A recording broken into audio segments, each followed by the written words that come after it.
గడిచినటువంటి 4-5 సంవత్సరాల కాలంలో ఆంధ్రప్రదేశ్ రాష్ట్రంలో జగన్మోహన్ రెడ్డి గారి ప్రభుత్వం చేసినటువంటి అనేక సంక్షేమ కార్యక్రమాల మీద మేము గడిచినటువంటి 2-3 రోజుల కాలంలో కొన్ని వీడియోలని మీ దృష్టిలోకి తీసుకొచ్చాం. అయితే వారు చేసినటువంటి ప్రోగ్రెస్ రిపోర్ట్ అనేటటువంటి దాంట్లో చేసినటువంటి అనేక కార్యక్రమాల మీద ఒక రిపోర్ట్ ఇవ్వటమే కాకుండా దాని వలన అంతర్జాతీయంగా జగన్మోహన్ రెడ్డి గారికి వ్యక్తిగతంగాను వారి యొక్క ప్రభుత్వానికి కూడా ఒక ఖ్యాతి లభించడమే కాకుండా ఆంధ్రప్రదేశ్ రాష్ట్రానికి సంబంధించినటువంటి వార్తలు రాష్ట్ర వ్యాప్తంగా, దేశవ్యాప్తంగా, ప్రపంచవ్యాప్తంగా వెళ్ళటం కూడా మనం చూసాం. అయితే అనేక మీడియా సంస్థలు తెలుగుదేశానికి సంబంధించిన ముఖ్యంగా ఆంధ్రప్రదేశ్ రాష్ట్రంలో పరిశ్రమలు ఏవి రావట్లేదు, అభివృద్ధి ఎక్కడా జరగట్లేదు అనేటటువంటి ఒక నిరాధారమైనటువంటి నిందా ఆరోపణలు చేస్తున్నటువంటి సందర్భంలో రాష్ట్రంలో జరిగేటటువంటి అభివృద్ధి, అక్కడ వచ్చినటువంటి పరిశ్రమలు, వాటికి సంబంధించినటువంటి వాస్తవాలు, అక్కడ కల్పించినటువంటి ఉద్యోగాల కల్పన మీద మీ అందరి దృష్టిలోకి కొన్ని వివరాలు తీసుకురావాలనే ఉద్దేశంతో మేము ఈ వీడియో చేస్తున్నాం. అయితే గడిచినటువంటి కాలంలో దీనికంతటికీ కూడా బేస్ మనం చూస్తే కొంతకాలం క్రితం విశాఖపట్నంలో గ్లోబల్ సమ్మిట్ అనేటటువంటి ఒక సమ్మిట్ జరగటం, ప్రపంచవ్యాప్తంగా పేరెన్నిక కలిగినటువంటి అనేక మంది పారిశ్రామికవేత్తలు అక్కడికి రావటమే కాకుండా ఆంధ్రప్రదేశ్ రాష్ట్రం ఇచ్చేటటువంటి అనేక రాయితీలు కనుక మనం చూస్తే పరిశ్రమలు పెట్టడానికి భారతదేశంలో ఒక అనువైనటువంటి రాష్ట్రంగా ఆంధ్రప్రదేశ్ రాష్ట్రం ఉందని చెప్పి అనేక మంది పారిశ్రామికవేత్తలు ముక్తకంఠంతో ఆంధ్రప్రదేశ్ గవర్నమెంట్ని కీర్తించారు.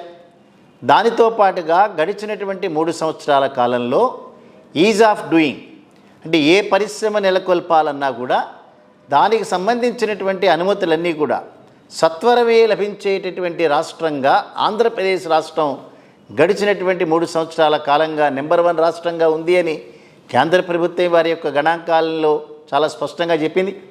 సో అంచేత ఆంధ్రప్రదేశ్ రాష్ట్రంలో పరిశ్రమలన్నీ కూడా వస్తున్నటువంటి నేపథ్యంలో, అనేక మందికి ఉపాధి కల్పన జరుగుతున్నటువంటి నేపథ్యంలో జరిగినటువంటి వివరాలు గణాంకాలతో మీ ముందంతా కూడా మేము ఉంచుతాం.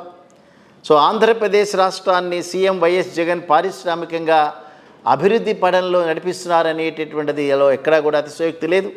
4.5 ఏళ్లలో సీఎం జగన్ 130 భారీ ప్రాజెక్టులు ప్రారంభించి 69,000 కోట్ల రూపాయల పెట్టుబడులని వాస్తవ రూపంలోకి తీసుకొచ్చారు.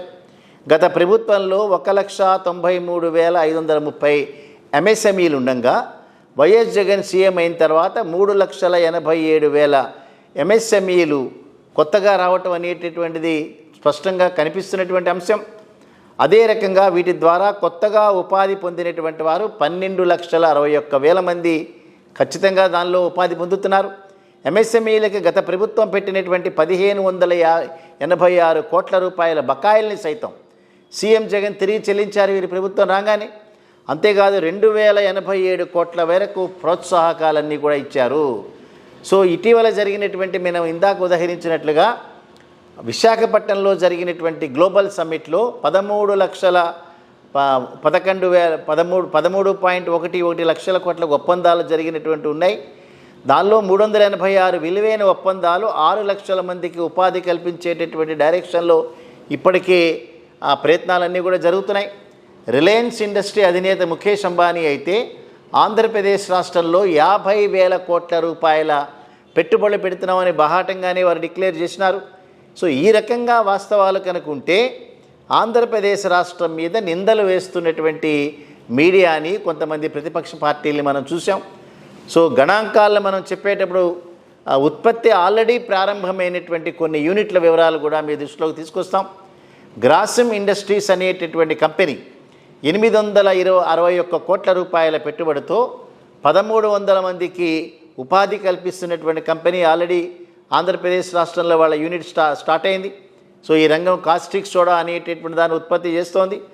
ప్యానల్ ఆఫ్టో డిస్ప్లే టెక్నాలజీస్ అనేటటువంటి సంస్థ 1,230 కోట్ల రూపాయలతో 2,200 మందికి ఉపాధి కల్పిస్తోంది. ఇది టీవీ డిస్ప్లే ప్యానెల్స్ని ఉత్పత్తి చేసే సంస్థగా ఇది పేరెన్నిక కలిగిన సంస్థ. ఇది ఫ్యాక్స్ ఇండియా లిమిటెడ్ ఎలక్ట్రిక్ అనేటటువంటిది 1,50,000 కోట్ల రూపాయలతో 2,000 మందికి ఉపాధి కల్పించేటటువంటి ఆ పరిశ్రమ ఆల్రెడీ ఉత్పత్తి ప్రారంభించింది. సన్నీ ఒప్పోటెక్ అనేటటువంటి సంస్థ 280 కోట్ల రూపాయలతో 1200 మందికి ఉపాధి కల్పిస్తూ ఆంధ్రప్రదేశ్లో యూనిట్ ప్రారంభించింది. ఏటీసీ టైర్స్ అనేటటువంటి సంస్థ 1250 కోట్ల రూపాయలతో 844 మందికి ఉపాధి కల్పిస్తూ స్టార్ట్ అయింది.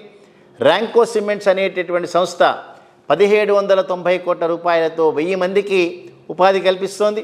డిక్సన్ అనేటటువంటి సంస్థ 127 కోట్ల రూపాయలతో 1800 మందికి ఉపాధి కల్పిస్తోంది. గ్రీన్ ల్యాంప్ సౌత్ అనేటటువంటి ఒక కంపెనీ 800 కోట్ల రూపాయలతో 1050 మందికి అక్కడ పరిశ్రమ వాళ్ళకి అవకాశం కల్పిస్తోంది.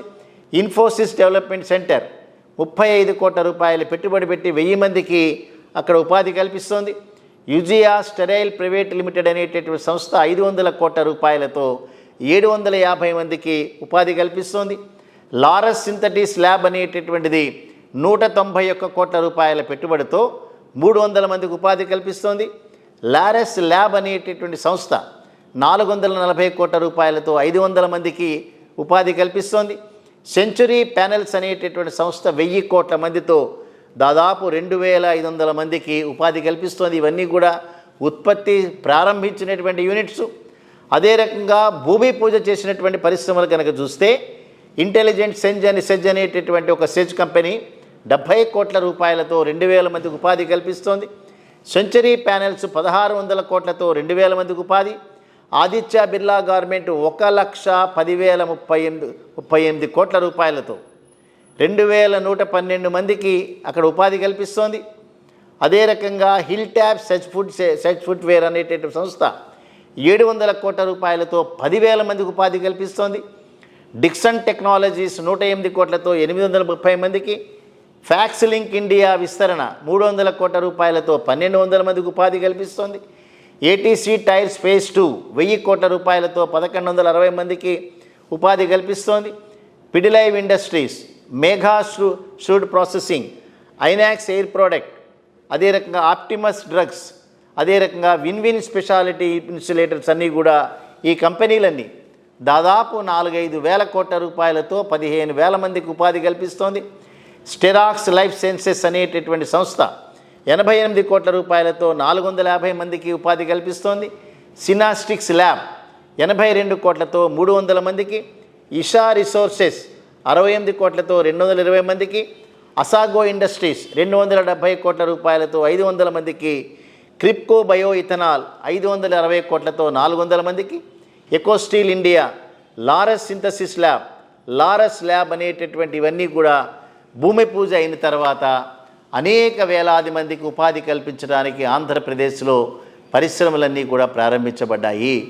ఏవైనప్పటికీ కూడా ఆంధ్రప్రదేశ్ రాష్ట్రంలో అభివృద్ధి జరగనట్లుగా చిత్రీకరించేటటువంటి మీడియా కానీ వ్యక్తులు కానీ ఇవన్నీ అబద్ధాలని ప్రచారం చేయటంలో మాత్రమే ముందున్నారు తప్పిస్తే ఆంధ్రప్రదేశ్లో సంక్షేమము అభివృద్ధి రెండు జంటలుగా ముందుకు వెళ్తున్నటువంటి నేపథ్యంలో కేంద్ర ప్రభుత్వం రిలీజ్ చేసినటువంటి అనేక గణాంకాలు మనం చూస్తే పరిశ్రమల స్థాపనలో కానీ పెట్టుబడులలో కానీ అదే రకంగా ఉత్పత్తి చేసేటటువంటి అంశాల్లో కానీ టాప్ 5లో ఆంధ్రప్రదేశ్ ఉన్నది అనేటటువంటి వార్త అందరికీ ఆనందం కలిగించేటటువంటిదే.